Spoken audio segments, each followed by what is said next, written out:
Well, John, thanks for being here today. Hey, thanks for having us, Fred. Let's talk about the different suppressors you guys have.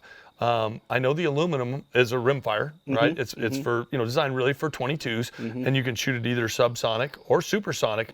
But let's talk about that offering. And you've got 4-inch and 5-inch offerings and all three different suppressors that you guys offer at Wyoming all Arms. three materials, titanium, aluminum, and stainless steel, and we have 4-inch and 5-inch offerings in all those. Got it. So Now, we'll start with just hold a 5-inch squared.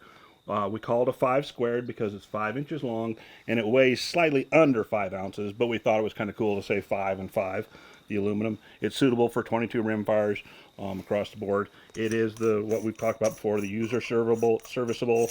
This is anodized aluminum with the boron nitride coating on it. so for a rimfire, we just shot it on a Taurus TX22. It was unreal. We'll show you some video of that. But that's your offering for the 22 rimfires in both a 4-inch and a 5-inch aluminum. Now then you have a steel that's also in a 4-inch and 5-inch.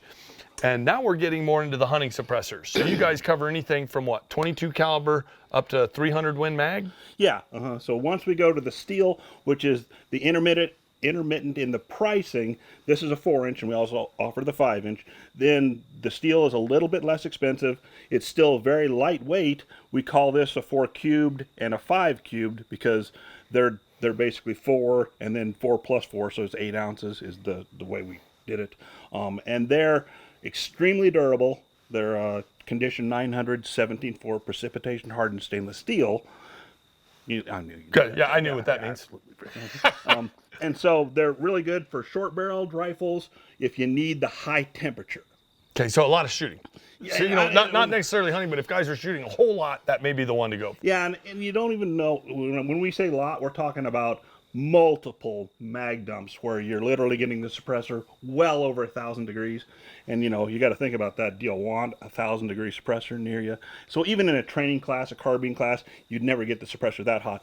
But if you did have a full auto AR-15 or maybe an M16, depending on how you want to look at it, then this probably is a good choice. Gotcha. But what's great about that is it's small, it's lightweight, and that's literally, you guys have the lightest weight suppressors on the market. Is that correct? Yeah, in the titanium version. Gotcha. So that's what we'll talk about next. So Okay. the stainless steel, it's still an extremely lightweight suppressor. It weighs 8 ounces. But the only reason why this one isn't the lightest centerfire rated suppressor is because we make it in titanium. Gotcha. Nice. All right, so let's talk about that titanium one next, which I've got here on the end of my rifle. And that's one that we've talked about because to me, I'm looking for weight. I'm trying to shave weight when I'm in the field. That means I can carry more equipment, a heavier backpack when I'm hiking in, whether I'm going big game hunting or whether I'm hunting predators. And so with your signature model, we carried a 5-inch titanium too, and this was a gun-coated model, which is gun coating or Cerakoting is kind of the standard industry for titanium. When we went to this newer model, when we worked with you on that, it's got a new and improved core, and it's got the plasma vapor discharge coating to give it the black color, and it's got the boron nickel on top of that, or the boron nitride on top of that. So this has been a significant upgrade from our previous 5 squared titanium model. And part of that is it's going to make it easier to clean, right? The Yeah, carbon absolutely. won't build on it. So, it was worth going through the extra expense because we went, okay, it's serviceable. You can screw this off. You can get to it. You can clean it. But carbon and things like that aren't going to stick to it, which will keep the suppression capabilities at the highest. When they start building up with carbon and all that stuff, it starts getting a little louder. Is that accurate? Yeah, you got to put a lot in there, but it makes it just nicer to be around too, as far as the cleaning is concerned and all that other stuff. But yeah, you can absolutely fill them up with carbon on a really, 4,000 rounds of just not cleaning it. Right. I'm bad about that sometimes. I'll admit to that. So this is much easier maintenance, and it's quite a bit more durable finish. So it's pretty hard to scratch that plasma vapor discharge. It's tough to do. Like, if you looked at some of our other older suppressors, they've got wear around the edges and stuff like that. This is a sprayed on coating that's baked at 350 degrees.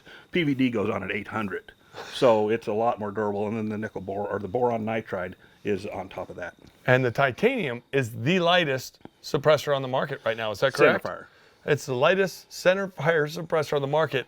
And what's great about that for me is I'm looking for lightweight when I'm hunting. I'm not shooting round after round after round. I'm looking for lightweight, something that's going to reduce the sound of my rifle, give me an advantage when I'm in the field hunting.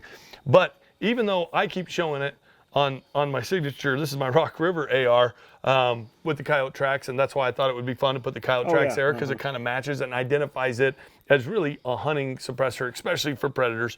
It's also great for big game, as well as used on bolt guns. I use one on my bolt gun as well. And that's a case where the 5-inch versions shine in 22 caliber, both the Rimfire and the other ones. It's counterintuitive, but we usually use the shorter 4-inch on the bolt guns, like a 6.5 Creedmoor, 6mm Creedmoor, because the slight change isn't worth the extra inch. You know, you're out in the field shooting 2 or 3 shots. And a couple decibels isn't going to make a big difference. Yeah, and sometimes it doesn't even measure a couple decibels. There's some stuff going on with the 4-inch and the 5-inch that it's almost like, well, you know, you're really not gaining anything on the 5-inch. So super close between the two. Very close. So if somebody wanted to look at this, where would they go? Website? What's your website? Yeah, it's wyomingarms.com. You can throw Wyoming Arms into any search engine, and it'll we'll pop come up. Right up.